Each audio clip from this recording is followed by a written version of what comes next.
So without further ado, let's welcome Hope Solo.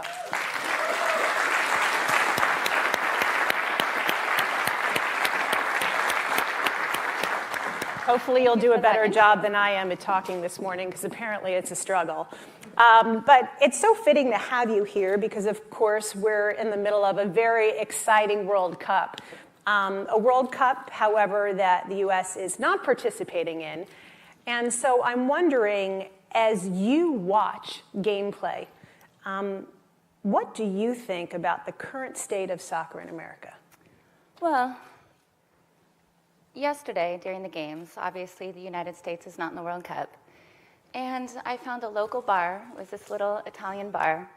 And I saw so much passion for the game of football here in the United States, even though the U.S. isn't in it.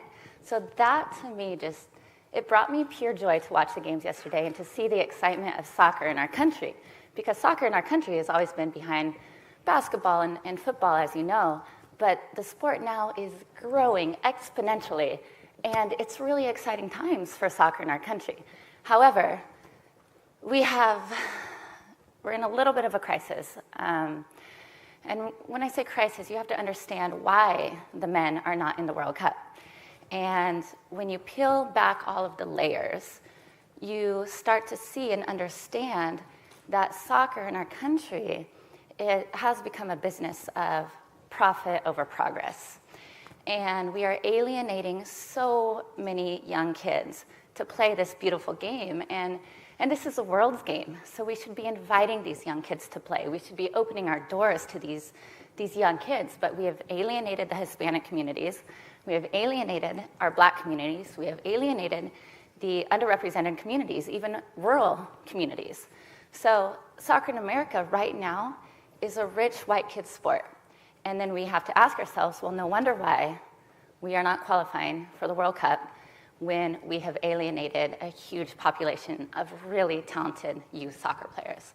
And that's the state of the game right now. Cost is obviously...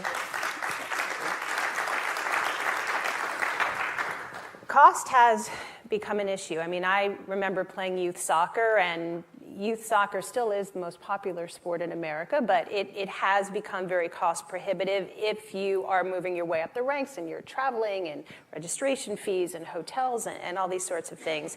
But the fact of the matter is soccer is cost prohibitive, not just for boys, but for girls. And yet, when we look at the success, particularly relative to the men, since 1991, 3 World Cup titles for the women, 4 Olympic golds. For the men, none of these things, obviously not in the World Cup this year, and really have struggled to get inside the top 10. So when you think about the success of the women's national team, rather relative to the men's, how do you explain that? Well, again, there's many layers to this. So the United States Soccer Federation has given a lot of resources to the women's team. More so, we're a first world country, and we have 300 million people in our country, and a lot of people play the game.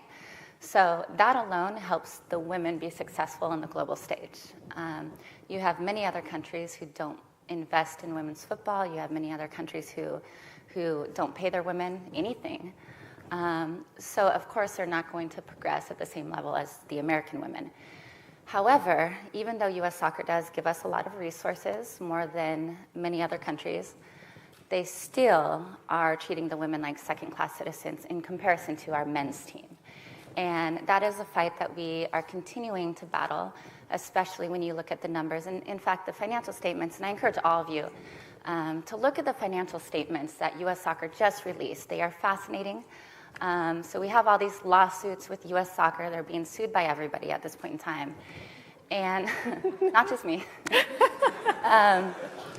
But when you actually look at these financial statements and you read them and you study them, you realize that they can't really defend the fact that they are not abiding by federal law, which is the Equal Pay Act and Title VII. And they state it themselves in the financial records. In the last 5 years, they spent double the amount, I think it was $98 million, on the men's team alone, in comparison to about $52 million for the women. yet they're fighting against the fact that they pay the women equally, but they say it in their own financial records. So it's an ongoing battle, it's an ongoing struggle. And I do a lot of these talks, a lot of these panels, and people always ask me, well, why should the women get paid as much as the men when they don't have the profit, when they don't have, they're not bringing in as much money as the men? Well, that's not true. Facts matter. Yes, but the facts get convoluted quite a bit. And the facts get convoluted by U.S. Soccer. But the women alone, they brought in $5 million in ticket sales in 2016 compared to the men who lost $1 million in ticket sales. The women had the biggest audience in any television soccer game in history in 2015. So we broke every single record. And the hardest part to understand is that when you look at the global game, you go, I travel quite a bit, and you go overseas. Soccer is obviously really popular in Europe and South America and everywhere else. They don't know one single player on the men's national team. So when you have sponsors come to U.S. Soccer and say, okay, I want to sponsor the U.S. national team. That means men and women. You take Pepsi, for example. They sponsor the U.S. national team. So that's both the men and women. Well, when you look at the commercial and you see the commercial during this World Cup, it's Carly Lloyd on that commercial with Lionel Messi. They're not using the men's players. So those sponsorship dollars, that millions of dollars in sponsorship money goes to U.S. Soccer, and then they use the women to promote their brand. And we're not seeing a dime of it. So I'm giving up my marketing rights. My teammates are giving up their marketing rights to these major corporations, and we're not seeing a dime of it. And I know there's a lot of people in this room who are on the sponsorship side and the corporate side of things. And I also encourage you, let's all take a hard look at ourselves and see what we are doing for women in this country, and women athletes in particularly in this country. Because if you want to make a great investment, right now is the time to invest in women's sports, and especially in soccer.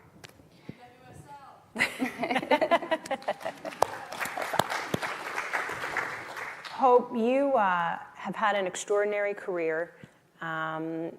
You haven't seen the field since the Olympics, since the 2016 games, and you're very open about this. And when I say she got fired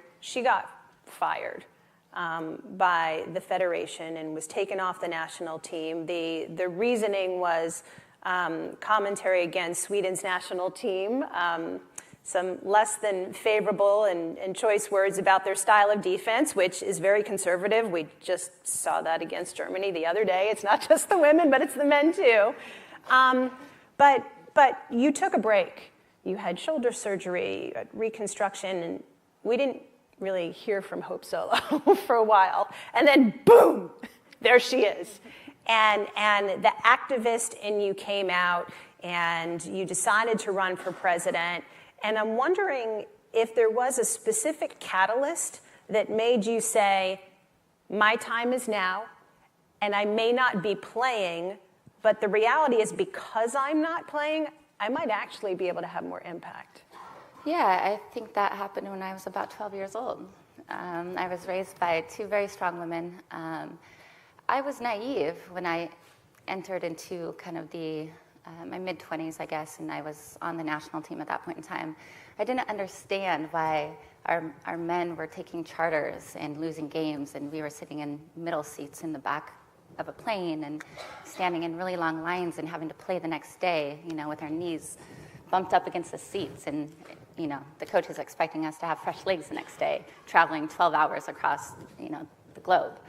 And it just didn't make sense to me. And then I started to realize we're just women athletes, and that's how we're treated. And I had many conversations as a player for the U.S. team with Sunil Gulati, with Dan Flynn. Sunil Gulati is the president of U.S. Soccer. Dan Flynn is the CEO. And I said, I was a part of 5 different CBA negotiations.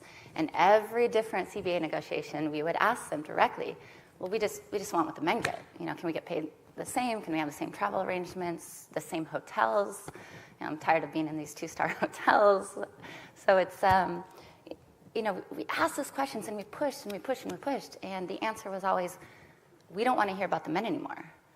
And so instantly we were just written off, and it was a non-starter in all of our negotiations. And so I continued to say, to our coaches, I told them, our doctors are not, specialists in knee injuries. Why are we having this emergency room doctor coming to look at our knees? I would push for better trainers. I would push for better hotels. And I did that throughout the course of my career. And I think it got to the point, to be quite honest, where I just became a thorn in U.S. soccer's side. And the moment I called Sweden a bunch of cowards is the moment I got fired. And I think they just wanted to be done with me. I was pushing for equal pay. We had a lawsuit with the EEOC, me and 4 other teammates. So what's the status of that right now, by the way? I mean, you filed that complaint, in the spring of 2016? Where's it at now? So we filed a complaint with the EEOC, which is our government agency, the Equal Employment Opportunity Commission. And there's, obviously clear evidence that U.S. soccer is violating federal law on both the Equal Pay Act and Title VII, which these laws have been in effect for 60 plus years, yet we still are not enforcing them. So the law says that if you have the same employer and you're doing the same job, same amount of hours, you have the same responsibilities, then you have to pay your employers equally. Same job title, professional soccer players, men and women. We actually traveled more, we played more games, but it's the same job title. So according to federal law, you have to, because of the same employer, you have to pay your employees equally. And yet 60 years later, we're not doing that. So we filed the complaint. It's in the hands of the government agency right now. They can make a decision, or they can give us all a letter and permission to sue U.S. Soccer. So in order to sue your employer, you actually have to ask permission from the government. Otherwise, you'd see a lot of lawsuits. And we're at the point right now where, it's been ongoing for quite some time. So we're about to get our right to sue letter. We're about to push things forward through the court system. But mind you, U.S. Soccer, they're sitting on $100 million of surplus funds. All we are asking for is minimal amount of money that they owe us previously. I mean, it's nothing to them to pay us equally and move on. Norway and Iceland now pay their women equally. U.S. Soccer could be the first country and the leader of the global game, but they refuse to, and they instead push us through the court system. And they could be the leader in global soccer, and they chose not to. You filed this complaint along with Carly Lloyd and Alex Morgan and Becky Sauerbrunn and Megan Rapinoe.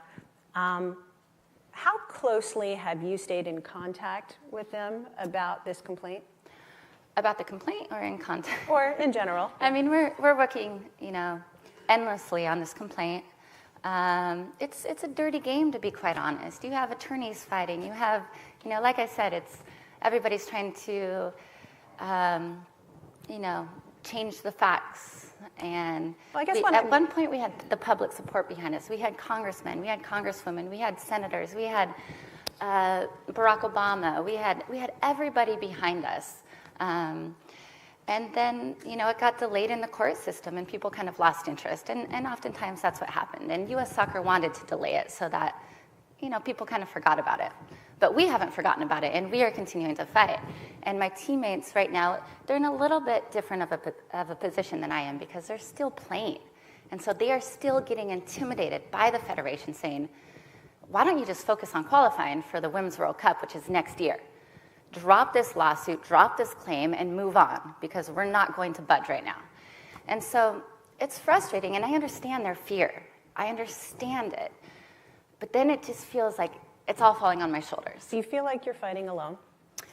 No, no. Sometimes amongst the 5 players, because I know the pressure they're under. But when I travel the world and people are starting to understand these issues and they're starting to be educated on them and they're looking at the financials, we all of a sudden have this incredible support system, and people want reform within soccer in America. People want it. You see it all over the place with the state associations, within youth soccer, with the Paralympics, who aren't being supported by the federation, with the US Deaf team, who aren't being supported by the federation. And it's their obligation as a national governing body to support soccer in the United States at all levels, not just professional soccer. But like I said earlier, it's become profit over progress. So it's, the Ted Stevens Act says that if you are a national governing body, means you fall under the US Olympic Committee, so USA Swimming is a national governing body, USA Basketball is a national governing body, and so is US Soccer. Under this Ted Stevens Act, you're obligated to invest in all soccer for our youth, for our Paralympians, for our US Deaf team, for the amateur leagues, for the adult leagues, for women and for men. And yet US Soccer sits on $100 million in profit as a nonprofit organization. And they sit on that money and they put it into the Major League Soccer, which is professional soccer, to make more money. You need help to get change implemented, and you filed the complaint about the federation with the USOC. I know you've spent some time on Capitol Hill talking to legislators, trying to drum up support. What's your experience been like? Political world is a different world. And granted, there's all sorts of politics in sports. We know that. But I've done some work on the Hill, and I've met with congressmen. I know what that experience has been like. Where do you feel like you're getting the most support?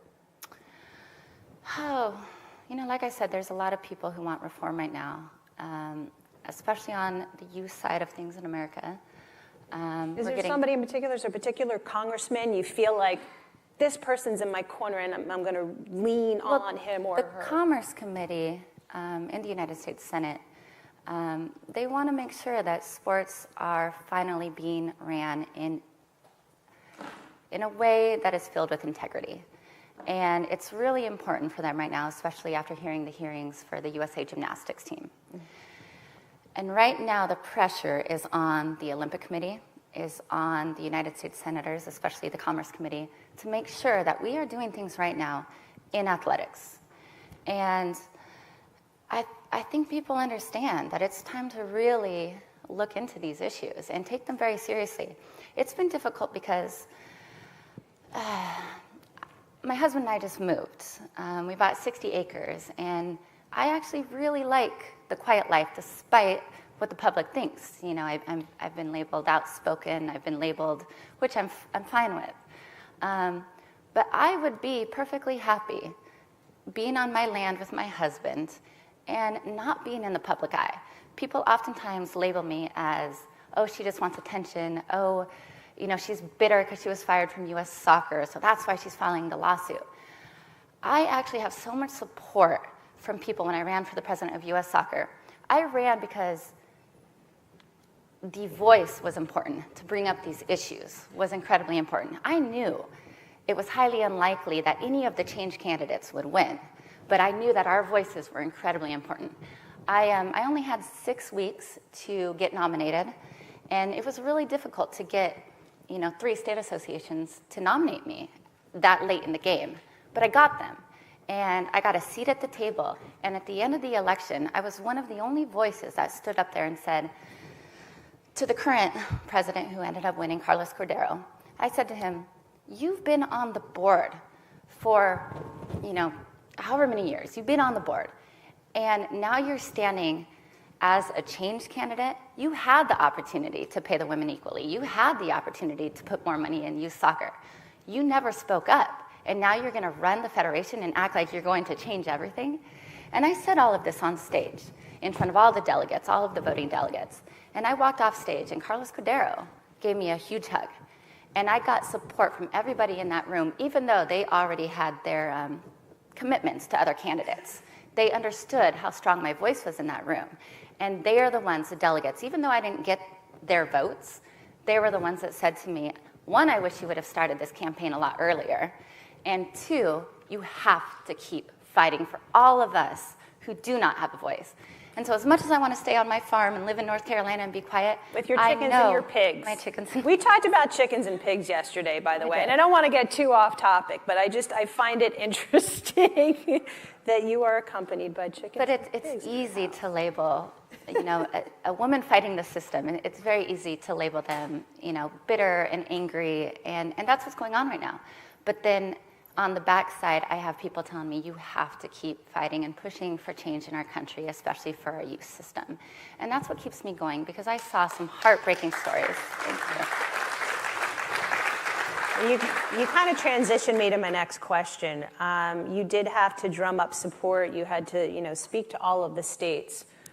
What did you learn most about soccer that maybe, even though you've been in the thick of it for, almost a 20-year career, but I mean, you're not traveling, you're not talking. What was the most impactful thing you felt you yielded from those conversations? Most of my close friends are in the soccer world. They coaching directors at some of the biggest clubs in the United States, college coaches, even coaches for US Soccer. So I learned the system, and it's confusing. There's development academies, there's elite leagues, there's rec leagues, there's leagues all over the place. And it's hard to completely understand the pathway to become one of the best players in the US, or the pathway to just get a college scholarship. It's confusing for parents. They don't know what team to put their kids on. And I learned that's just the way it is. It's confusing. There's no answers for anybody. And we have to set up a clear pathway, because we are missing wonderful talent. We are only looking at the kids who play on these elite clubs. And the reason why they're playing on these elite clubs is because their families have the money to put them on these elite clubs. The average price for a kid to play soccer in America is $15,000 a year. Imagine if you have 2-3 kids. $15,000 a year just to have your kid play soccer. And then if you want them to maybe get looked at to go to a university, or get looked at to get on the pathway to be on the US, which are these young kids' dreams, you're basically telling these kids, you might be the best in the world one day, but you will never play for your country because you don't have the money to do so. I found out that if I was a part of the system today, I've played in 2004 Olympics, 2008, 2012, 2016 Olympics. I was able to follow my dreams, and my family would not have been able to afford to put me in soccer if I was a young kid today. So I actually learned that I would never have been able to follow my dreams. That is heartbreaking to hear for these kids. And that's what I learned, throughout the election. I saw story after story of these young kids who even see it as the white kid's sport, and just don't want to play because they're just not really allowed to play in that club and that team and that system. They can't afford the awesome Nike shoes. They can't afford the travel expenses. So even if they're scholarshiped in, they still have to pay for their hotel, the gas money, the flights. I mean, we are alienating so many people. And it was heartbreaking throughout the election to see. And I saw some beautiful coaches who don't take a dime, who make all of their coaches speak Spanish so that they can really invite the Latino population and the Hispanic population onto the clubs. So there are some people at the grassroots level who are trying to push for change. And it is beautiful to see, but at the same time, we need more people doing that. But you have coaches right now putting, $80,000 a year in their pockets to coach 8-year-olds. That's insane. Would you run for president again? No, I would not. Why? Excuse me. I'm doing what I can to really change the dynamics for soccer in America, and I believe I can do that without running for U.S. Soccer president. I think it's going to be impossible at this point in time to upset a candidate who's part of the system, who's I just don't think it's really possible. I think we can try and create change by really sticking with the people who want reform and changing it kind of in the lower ranks until we get higher and higher. In this country, who do you think is most aligned with your desire to reform? It can be a person, it can be an organization. Like, who are you surrounding yourself with to help you achieve what you want to achieve? Oh, there's so many great people out there. Like I said, on the youth side, we have the Commerce Committee, we have U.S. senators, we have congressmen and women. We have some former players, some current players that are afraid to speak up. We have a member of the Athletes Council on the board of U.S. Soccer who's trying to create change within. I think in due time you're gonna see change. Not tomorrow, not the next day. I think it will take some time, but there is a lot of people out there. We have, the NASL is a second-tier league in America, and in America, I don't know if you're familiar with promotion relegation, but everywhere else in the world, if you have like a Premier League, the top level league, and then you have the second division league and the third division league and the fourth division. Well, if you finish at the top of your second division league, you get to play in the Premier League the following year. And the bottom team in the Premier League has to go down to the second division. But it's this open system.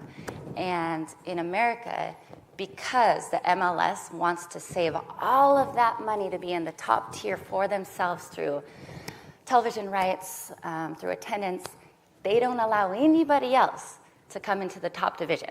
So the NASL is a second league division here in America. And U.S. Soccer basically made them give up their season through lawsuits because it's a anti-competitive lawsuit that they filed. And it's ruined these kids who, I say kids, I'm sorry, they're adults. I'm old now, so I can call 20-something-year-old kids. But, their dream is to play professional soccer too. And they made it in the second division here in the United States, and they're getting paid, sometimes more than the Major League Soccer players. And now they've been stripped of their job, they've been stripped of their finances, of opportunity, all because U.S. Soccer and the Major League Soccer wants to keep everything for themselves. And there was an offer of $500 million to invest in soccer in America. And U.S. Soccer had to okay it because they control everything that's soccer in America. And they said no.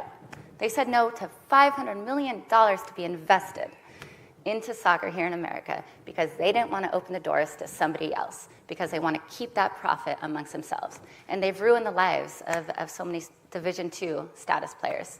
It's unthinkable. It's an interesting conversation because the U.S. and Australia are the only two countries who don't subscribe to the promotion relegation system that every other country in the world uses. So it's something that is coming up, and there are a couple of other minor league soccer owners who are pushing for that as well. I brought up the NASL because you asked who's behind wanting reform. That's just one example. And that's a second division league, and that's filled with a ton of teams and a ton of players and a ton of executives and coaches and owners. And Rocco Camiso, I don't know if you've heard his name, he's the one behind, making the offer of $500 million. So there's a lot of people that really want reform, and that's why I brought that up. There's support all over the place. We are sort of aligned, you and I, in that we're not huge social media fans, but we understand the value. For many of us, it's about building a brand. For you, much of it is about getting your message and drumming up support. And between your Twitter and Instagram accounts, you've got close to 2 million followers. What's your strategy? My strategy? You are correct in saying it's difficult for me. It is a full-time job, I understand that. If you really want to be a great influencer, if you really want to be on social media 24/7, and it brings in sponsorships and it brings in dollars. It's a full-time job. It's hard for me. When I come out in public, I am here and I'm committed. When I go home, I want to be home. So it's difficult for me, but in the same breath, I understand its reach and its power and its influence. And I've really had to embrace social media to get the message across, to educate people and to mobilize people.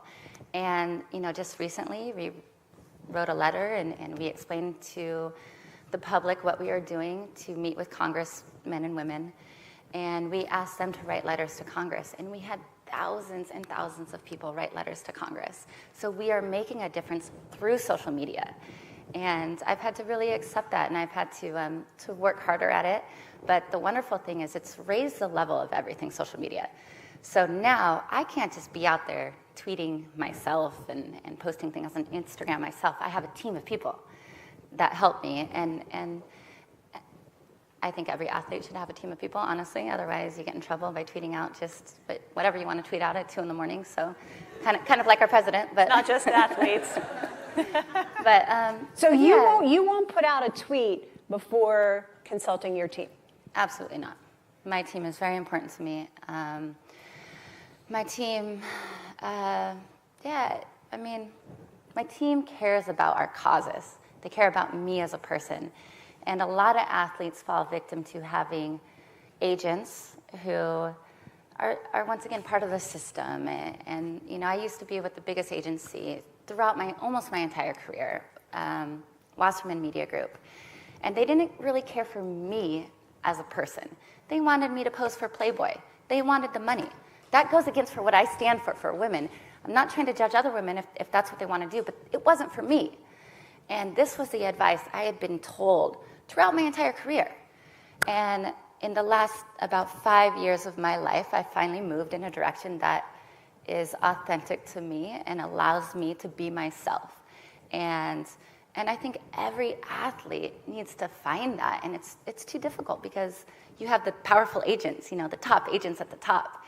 And I just hope those agents really care about not putting that athlete in a box and saying, okay, well, we can make $300,000 if you accept a sponsorship with X, Y, and Z. If X, Y, and Z doesn't fit with what that athlete stands for, you shouldn't be pushing them to do it, because that's where things get sticky and that's where these athletes start to get into trouble. So right now, for the first time in my career, for the last 5 years, I have a great team of people that I trust, that I know have my back, and that I know our interests align. And that's what's really important to me. So I vet everything through my attorney, through my manager, through my agent, through people on Capitol Hill. So it's a system that I believe in now. And it takes a team of people. Everything should take a team of people. I think it would be easy for a lot of people to look at somebody as a very passionate social activist like a Colin Kaepernick and see you as the female soccer version of that. How do you feel about that? I don't know. I just, one day at a time, one foot in front of the other, and then hopefully we can make a landmark case and we can set a precedence for all generations that come after us. But it takes hard work, and maybe one day we can look back and realize that we made an impact. But right now the fight continues, to be honest. Do you feel like you've given up your career to fight the fight? I am very happy with my career. Are you done? Are you done? Because I haven't seen any sort of official it's retirement. It's hard to retire when you got fired. Well, but people get fired and they go other places. I'm sure Europe would love you. Or yeah, I had some great offers to play overseas, but my passion is truly playing at the highest level. I love to compete. I'm a competitor. It's not oftentimes pretty, but I love to compete. And for me, competing means competing at the highest level. So that would be the World Cup. That would be the Olympics. And if I can't play for my country, then it's hard for me to move to France and play professional league soccer when I want to play for my country and I want to play in World Cups and Olympics. So, but for me, I can look back on my career and be so happy. If I didn't have that World Cup victory, I'm not sure I could have ever left the game. I would have been back on the field at all costs. But I got my World Cup victory, and for me as a young girl, more than the Olympics, that's something that I needed in my life, that I always wanted to accomplish. And if I hadn't had that, then I'm not sure I'd be happy with my career. So if the national team called and said, Hope, I want you to play in the next World Cup and the next Olympics, with the latest CBA being what it is. Now, granted, the newest collective bargaining agreement does sort of shrink the discrepancy in pay and a little bit of per diem, but it's still not the equality that you seek. It's eye candy is what it is. But again, when you actually look what do you mean when you say eye candy? When you look into the meat of it, there's more pay for the players, but there's less players on contract. So we've been fighting for as long as I had been on the team, for 20 years, for more people to be on contract, for our practice players to be on contract, for not just your travel team, the 18. You need practice players too. So we fought for more people to be on contract. And for the first time in history, the contract went backwards. By the end of this contract, there will be a mere 16 players on contract. That's unheard of. You travel with 21 players for a World Cup roster, plus 3 alternates or 4 alternates. So, I mean, the numbers don't make sense. So to the public, yeah, the pay increased a little, but we have less players on contract. And I can't stand for that. And if Jill came to me today, Jill Ellis, the coach of the women's team, and said, Hope, we need a goalkeeper, which they do. Can you come back?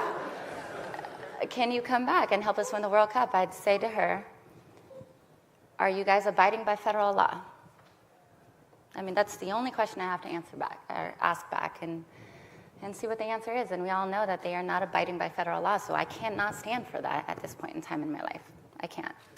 You have supporters, but you also have your fair share of detractors in this country. But one of the things I think that's been interesting about your travels in the last couple of years has been your involvement with an organization called One Young World, which, if you're not familiar with it, is truly extraordinary.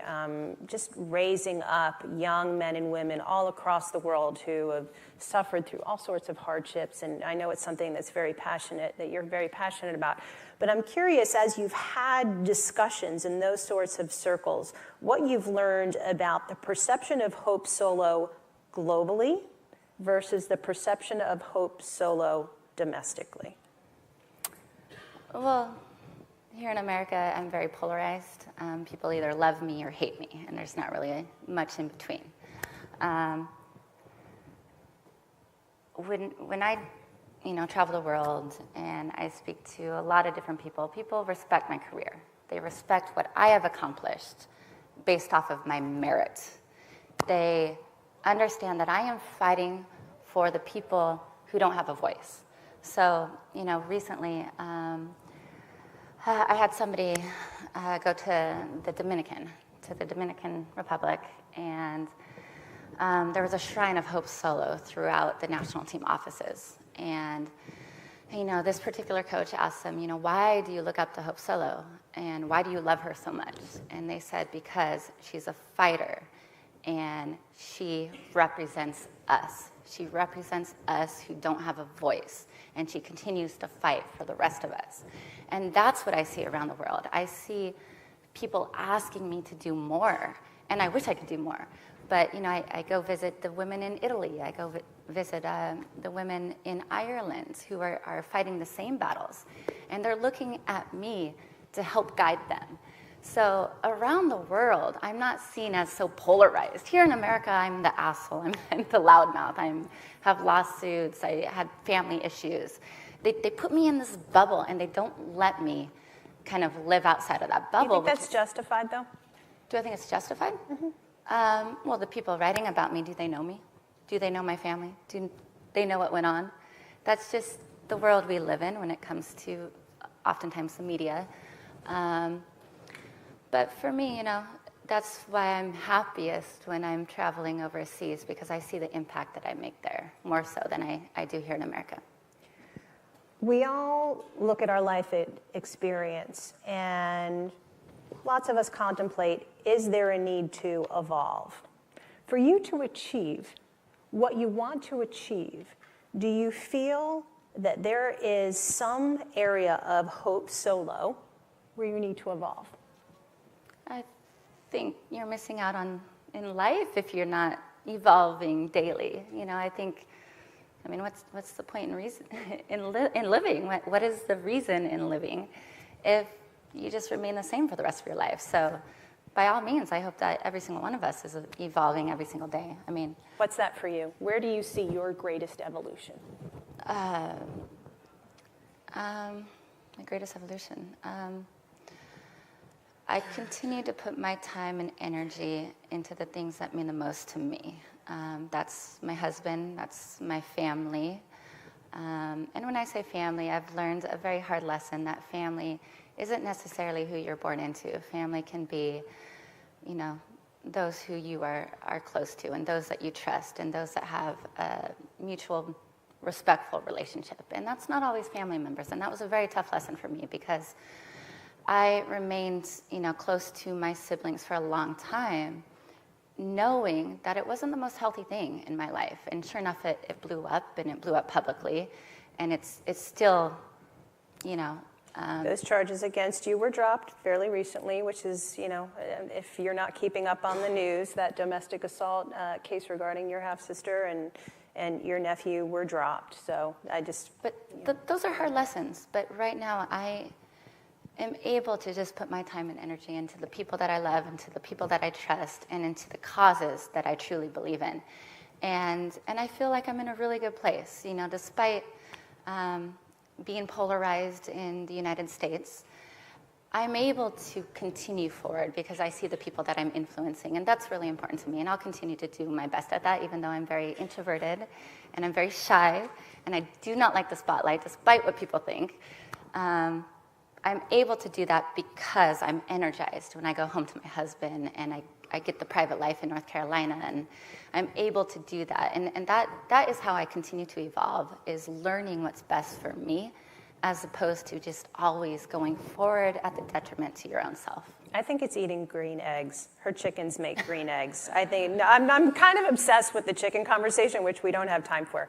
Last question, Hope. 5 years from now, what do you expect the state of soccer to be in the United States?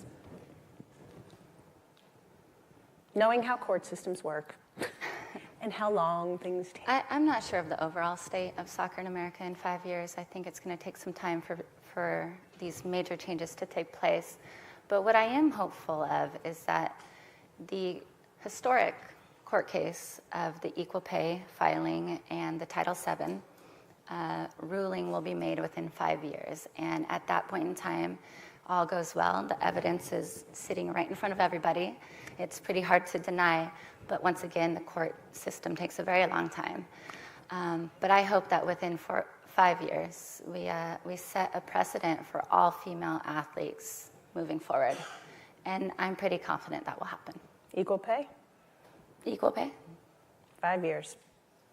Count on it. Well, not really count on it. Hope, thank you for your candor. Thank you for your passion. And thanks, everybody, for your time this morning. Thank you.